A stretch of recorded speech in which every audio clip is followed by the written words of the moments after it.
Ali.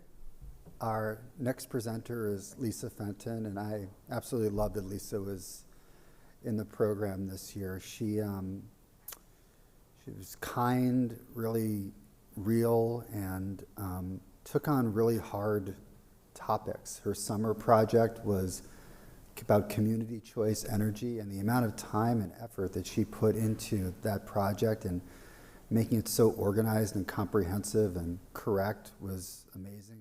I remember one this year where I assigned everybody something that was going to be relevant to their capstones, but with Lisa, there was something I thought I wanted the group to hear about that wasn't really relevant to her capstones or interest specifically, but I thought it was really important, and I just felt comfortable assigning it to Lisa because I knew it was complicated, it was interesting, and she would take all the time needed to do a great job to teach us all about this. So definitely somebody I absolutely loved having in the program this year, and took on hard topics and just did everything the right way. And for this capstone topic, decarbonization of existing buildings and doing so in an equitable manner, that is really, really, really, really wicked hard, even relative to other problems related to climate change and adaptation.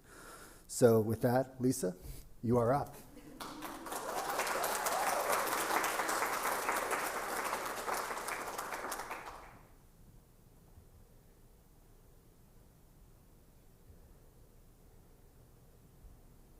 All right, thank you so much, Corey. Yes, that community choice energy project, that was like last July, maybe August. I had no idea what I was getting into, but I learned a ton. All right, good morning, everyone. I am very excited to be here today to share my capstone work with you. Thank you all so much for coming. I know we all really appreciate it. So my project is titled Examining Equity in Building Decarbonization, Critical Issues and Opportunities. And I'd like to begin by sharing just two key pieces of legislation that are important to my capstone topic. First, an executive order signed by Governor Brown that commits California to achieve net zero greenhouse gas emissions by 2045. To meet this goal, the state must fully decarbonize its electrical grid and decarbonize its transportation, buildings, and industry sectors. These transitions are absolutely critical to avoiding the worst impacts of climate change. Senate Bill 1000 addresses the importance of equity. It requires environmental justice goals, policies, and objectives be included in a city's general plan. This bill works to ensure that local governments are addressing environmental justice in long-term community planning. Equity must be central to climate and decarbonization planning. So, as I shared, one of the key sectors that we need to decarbonize is the building sector. Buildings are the second largest source of greenhouse gas emissions in California, second to transportation, and they account for roughly 25% or so of the state's emissions when considering on-site consumption and electricity demand. Eric. Decarbonizing the building sector, both new construction as well as existing building stock, is an essential component of reducing greenhouse gas emissions. So I also want to take a moment to define both building carbonization and equity. So first, building decarbonization refers broadly to all activities and programs that reduce greenhouse gas emissions from buildings. I like to think of it as consisting of three main categories or components. So electrification, energy efficiency, and renewable energy. Equity can be defined as meeting communities where they are and allocating resources and opportunities as needed to create equal outcomes for all community members. So racist and discriminatory policies of the past, such as chronic disinvestment and redlining, have created environmental, health, and socioeconomic inequality in many low-income communities and communities of color. Building decarbonization provides an opportunity to address some of these inequalities and design new policies that center equity and are intentional in providing benefits to the communities who need them most. To do this, it's important that we really first understand the potential equity implications of decarbonizing the building sector to ensure that existing disparities are not perpetuated and that the benefits and opportunities beyond mitigating greenhouse gases are fully realized. So while this work provides an opportunity to address inequality, there may also be unintended negative consequences that results from these efforts if equity is not prioritized. So for my project, I examined equity in building decarbonization. I looked at current literature, studies, different reports, to gain an understanding of what some of the critical issues and opportunities are that are sort of at this intersection of climate, health, energy, and housing. The goal of my research is to provide awareness of the cross-sectoral issues that exist and promote collaboration in creating holistic, equity-centered policies and programs. I examined critical issues and opportunities in 4 main areas, so health and safety, energy burden, accessibility, and housing and labor. And my final report goes into very into detail in all 4 areas, but I wanted to share some of the highlights from my research in 2 key areas with you today. So we'll dig in just briefly to health and safety and energy burden. So first, we'll take a look at critical issues and opportunities in health and safety. And this is just a brief glimpse. So one component of building decarbonization, as I shared before, is electrification. Simply put, this is just the process of replacing gas appliances with electric alternatives. So electrification helps us meet our climate goals, but in my research, I found it also provides an amazing opportunity to improve indoor air quality. Over 90% of households in California use gas in their homes for space heating, water heating, and cooking. I know my apartment is like all gas. But combustion from gas appliances provides a wide range of toxic pollutants, and exposure to these pollutants can cause many negative health impacts, especially respiratory and cardiovascular illnesses. Indoor air pollution from gas stoves is particularly concerning. California Building Code requires most gas appliances to be vented to the outdoors, but gas stoves are actually not held to this requirement. California law does mandate the ventilation equipment be installed above stoves, but it does not stipulate that it must be vented to the outdoors, so this just kind of allows the pollutants to circulate. Children are especially susceptible to the negative health impacts from gas stove pollutants. One study found that children in households that use gas stoves have a 42% increased risk of experiencing asthma symptoms compared to children living in homes with electric stoves. And while gas stoves increase indoor air pollution for everyone, toxins from gas appliances actually disproportionately affect low-income households. Indoor air pollution levels are affected by unit size, number of occupants, older or unmaintained appliances, and insufficient ventilation. And these are all factors more common in low-income households. Many low-income communities also face some of the worst outdoor air quality. Emissions from indoor gas appliances compound the pre-existing environmental burdens already experienced by disadvantaged communities and puts them at an even greater risk of negative health impacts. One concern I found in my research too is that weatherization programs that are available to many low-income households may actually make indoor air quality worse. Weatherization efforts, so things like sealing windows and doors and adding insulation in your attic, for example, they tighten up the building envelope to make a home more energy efficient, which is fantastic for using less energy, reducing energy costs, and keeping outdoor air pollution out. But if a home uses a gas stove, weatherization efforts can actually just trap the air pollution in. So one key takeaway here is that energy programs that support low-income households must be holistic and must prioritize health in addition to climate. Next, we'll take a brief look at critical issues and opportunities related to energy burden. So in addition to providing potential health benefits, building decarbonization also offers an opportunity to reduce energy cost burden for households. So energy cost burden refers to the percentage of income a household pays towards household energy use. Nationally, low-income households have an energy burden that's 3 times higher than households with higher incomes. So energy efficiency measures and on-site or community renewable energy generation, so solar panels, for example, can decrease cost burden. So the last slide, some of those benefits, may be a bit more obvious. One concern, though, I found is that there is a risk of potentially increasing energy cost burden for low-income households if equity is not prioritized. So natural gas is an integral part of California's energy system. And the way the system is set up, gas utilities are able to earn a fair return on their investment, called a revenue requirement, in exchange for providing fair and reliable services for customers. As customers transition away from gas, though, the costs for remaining gas customers will increase because investment costs and costs to maintain and operate the gas system will then be distributed to a smaller number of people.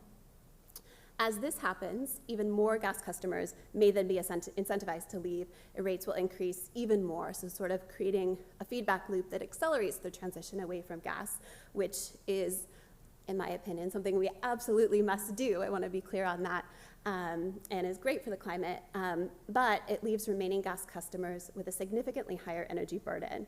So this may then further increase the energy burden on low-income households who may not have the economic resources to make the transition away from gas, even if they want to. One thing I found really interesting too is, gas prices will inevitably rise as a result of a highly electrified building sector. But gas prices are also projected to increase even if people did stay on gas and did not electrify. So in order to meet the state's climate goals, like we talked about at the beginning of the presentation, the gas system would need to transition to rely on renewable natural gas, which is much more expensive. So in 2050, an electric heat pump is projected to cost between $34 and $44 a month to operate, while a gas furnace, which will be reliant on renewable natural gas, is projected to cost between $160 and $263 per month to operate. The lower cost of the heat pump is due to the fact that it's 5 times more efficient than the gas furnace, and because the natural gas is just so much more expensive than natural gas today. So another important reason that we must prioritize electric appliances for low-income households. So those brief examples show just a little bit about what I looked at in my research and how building decarbonization not only reduces greenhouse gases, but really has the opportunity to improve health outcomes, reduce cost burden, and increase economic opportunity for low-income communities. So I summarized all of my research in a report, but I also created a tool that incorporates these issues. So it's called a Framework for an Equity-First Approach to Building Decarbonization, and it serves as a discussion guide for local planners, government officials, building professionals, and community leaders to explore the critical issues and opportunities at the intersection of climate, health, energy, and housing. It's organized by the 4 areas I reviewed in my research, so health and safety, energy burden, accessibility, and housing and labor.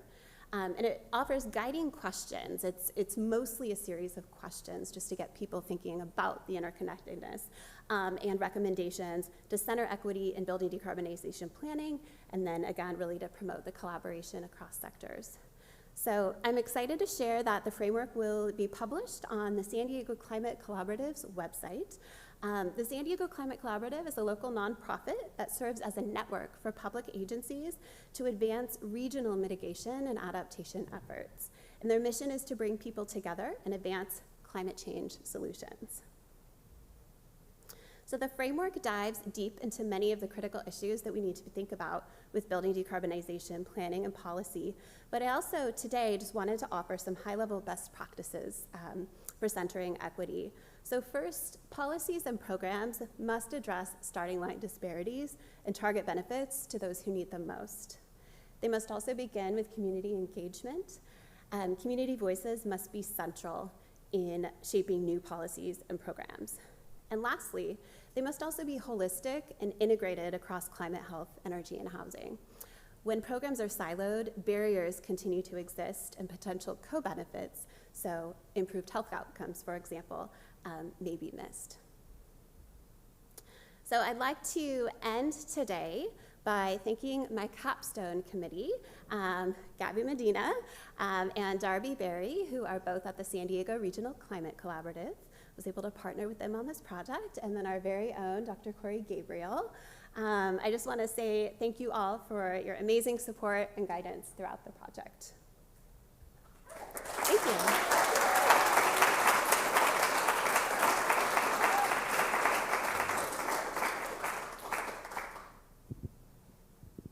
Hi. So since I imagine a lot of like low-income people are renters, how do you incentivize like landlords to electrify, or, I mean, yeah, I guess electrifying is the big one. Yeah. I think you hit the question. So for this brief, excuse me, this brief presentation, I sort of dove into health and energy a little bit. But one of my other areas was accessibility. So with accessibility, I looked at, I think it was 4 or 5 kind of different deep dives. But one of them was status as a renter. Yes, this is something I think about, personally all the time. Essentially, there's what's called like a split incentive, right? So renters aren't able to make energy efficiency upgrades, put solar panels on, because they don't have the property rights to the home. Property owners or homeowners, they're also not incentivized to make any changes because they would not be receiving the benefits, but they would be paying the costs to implement these efforts. So that's the split incentive kind of issue, just for anyone who wasn't aware of that. And then to answer your question, I'll answer by saying I absolutely don't have an answer, but I do think that that's like what is being looked at right now. I will share that like some of my research, some of the things I read that were really like interesting, but not like fully implemented yet, but just some ideas would be to like create affordability agreements with landlords. So, I don't know how I think everything comes back to funding, but if the federal government or the state were to create funds in order to make some of these upgrades on a rental property, like if they could get a discount or, in some cases free upgrades, that the landlord would then have to sign an affordability agreement saying that they, wouldn't raise the rent beyond, X amount or whatever for, 5 years, 10 years, something like that. But yeah, I think that that's the trickiest part about, I think with new buildings, decarbonization is a lot easier. You update the building code, and then anything that wants to get built, it's up to par. Existing buildings, it's, just getting the ball rolling is very, very challenging.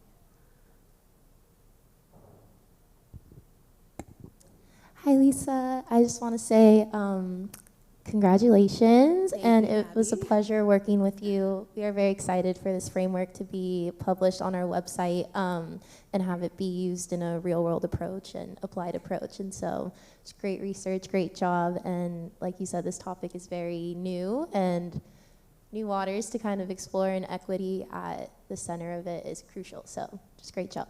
Oh, thank you, Gabby.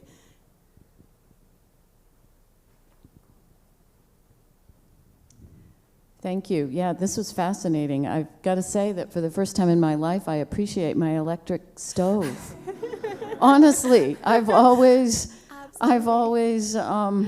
so wanted a gas stove because that's what the standard is. And I guess that's what I'd like to ask about is, why do you think this message about the safety and the climate impact about gas stoves versus electric stoves isn't out there? I mean, even like uber high-end homes, or even just people who are aspiring to have a nice home, you want a gas stove.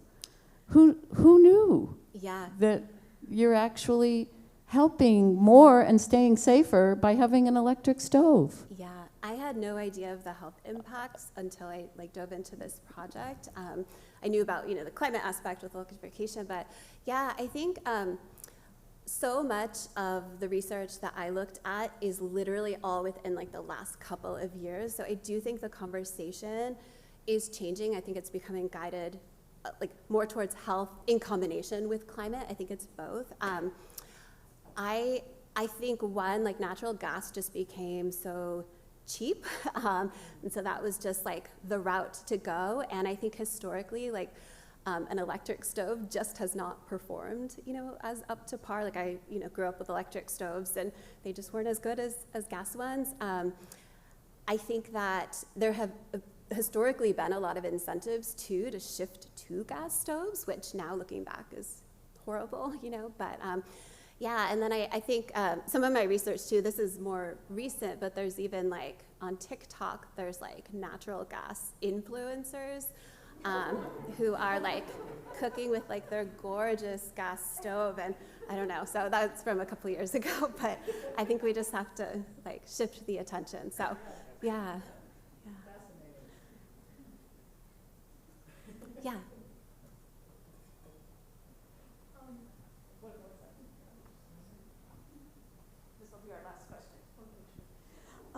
Just to throw an idea out, I'm wondering if, for example, the state of California could subsidize a program for the installation of induction cooktops universally, regardless of income level, but really aiming at low income level and landlords, so that would just completely solve a problem.